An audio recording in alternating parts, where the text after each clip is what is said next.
Welcome back, everybody. I got Neil Patel here, serial entrepreneur, awesome marketer, my favorite family member. So for people who don't know, Neil and I are cousins.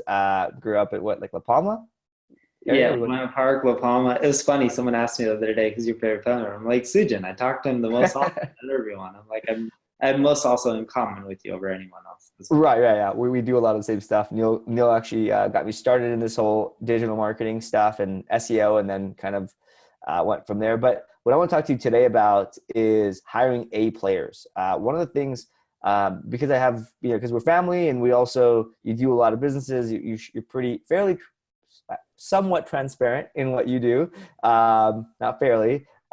So with this mix, what I've seen is a trend that you are very diligent in hiring really awesome people on every single role. You have a very high bar, and I've seen, hire fast, hire slow, fire fast. I guess what I want to talk to you today is just really about hiring A players.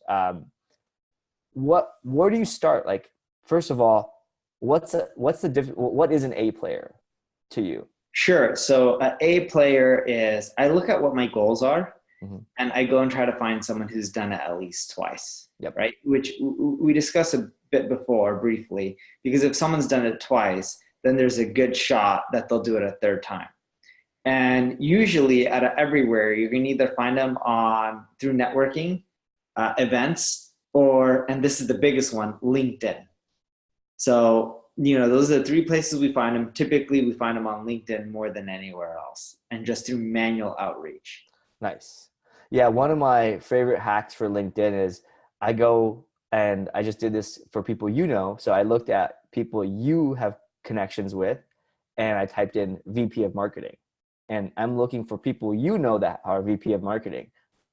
Way more people than I would know, or an average person would know. And I go look at all the influencers who they know, and I try to find folks that are potentially relevant. It's a better chance that they are more connected, or at least have better connections to people than I would, or you as a hiring manager. Okay, how do you interview these folks? Like, what are you looking for? Like, okay, you think somebody's an A player on paper. How do you vet them?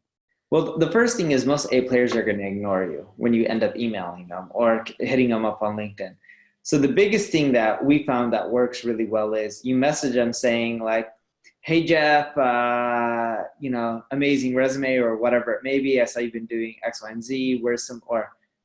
That's probably a bad pitch, but the whole point of the message that I'm sending out is, "Hey, love what you do. We're actually looking for someone similar in one of our companies. Do you know anyone who does something similar as you or has the same skill sets?" Mm-hmm. So in other words, we're not saying, "Do you want to work for us?" We're saying, "Do you know anyone else like you?" And what we find is that actually creates more responses than asking them if they want to work for you. I So love it. that's the Yeah. first step. And then the second step is, one, we look for people who've been at a job for a very long time. We don't like people who quit, people who bounce around, because if you have an A player and you're going to build a team around them, the last thing you want to do is build a team around someone who moves from job to job every 2 years or 3 years. It sucks. Like, we're looking for people who have been at the same company 6, 7, 8, 10, 12 years. We also look for someone who's continually gotten promotions at that business. So if your titles continually change and you got promotions, that means someone liked you. Yeah. If your titles barely change, and you've been somewhere 10 years, but the company's grown 20 times, that means you weren't that talented, right? Yeah. I'm making an assumption, but that's usually the case. And then we get into the interviewing. And in the interviewing, we ask some super tough questions. Why'd you quit? And you get basic responses like, "Oh, I was promised this and I didn't get that." There was always two sides to, two stories. Yep. Each side has their own version of it. We also always get references before we make the hire. And you'll be shocked. Just because someone gives you a reference doesn't mean they're going to say good things. Shockingly, they're giving a reference, and we've had people being like, "Yeah, I never told them they can list me as a reference, and I worked with them, and here's all the issues I had." We're like, "Thanks for letting us know," right? The other thing that we end up doing when you're going through interviewing is we like asking them tough questions on here's our current business or here's this current department. These are the issues. How would you solve it? And we don't give them too much time.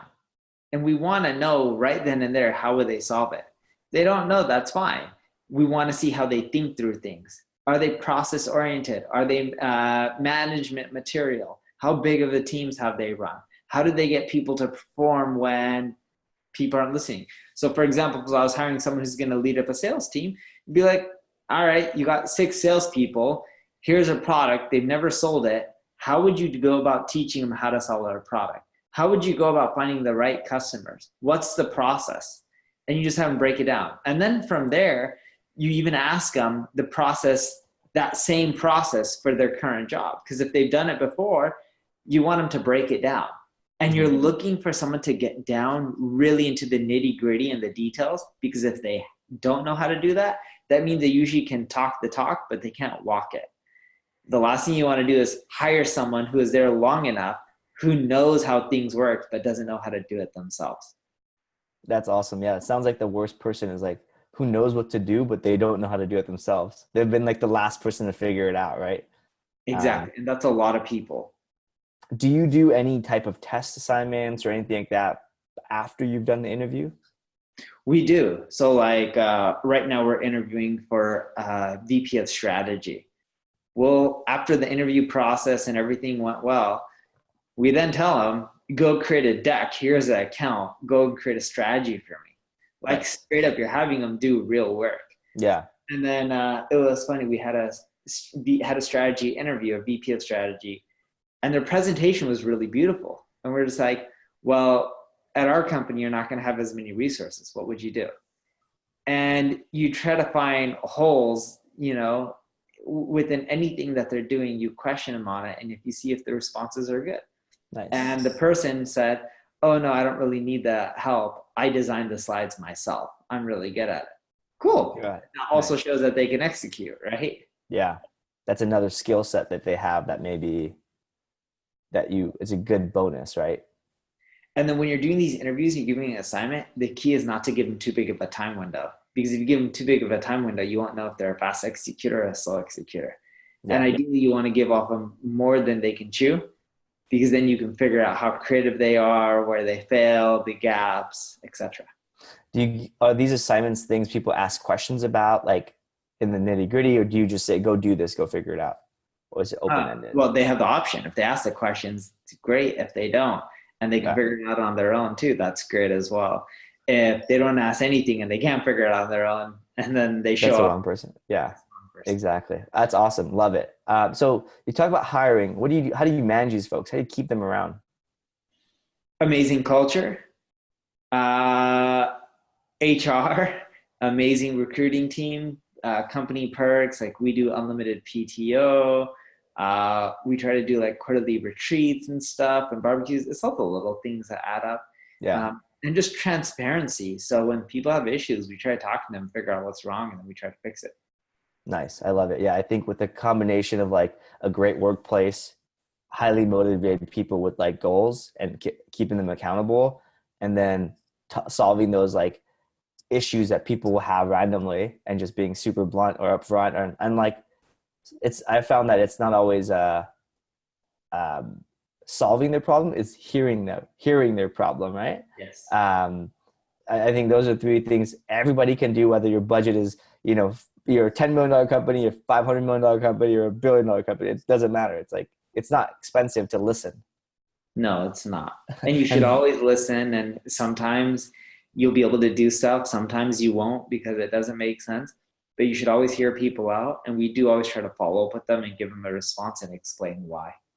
Love it. That's awesome. Thanks, Neil. That's awesome on hiring A players. I'm sure you're going to continue to hire some more folks. So I want to follow up like in a few years and like what the process, if the process changes. All right, folks, feel free to ask questions in the comments. Neil won't answer them, but I will. And if we have enough, we'll get them back on again. Cool. So stay tuned for the next video on branding and SEO.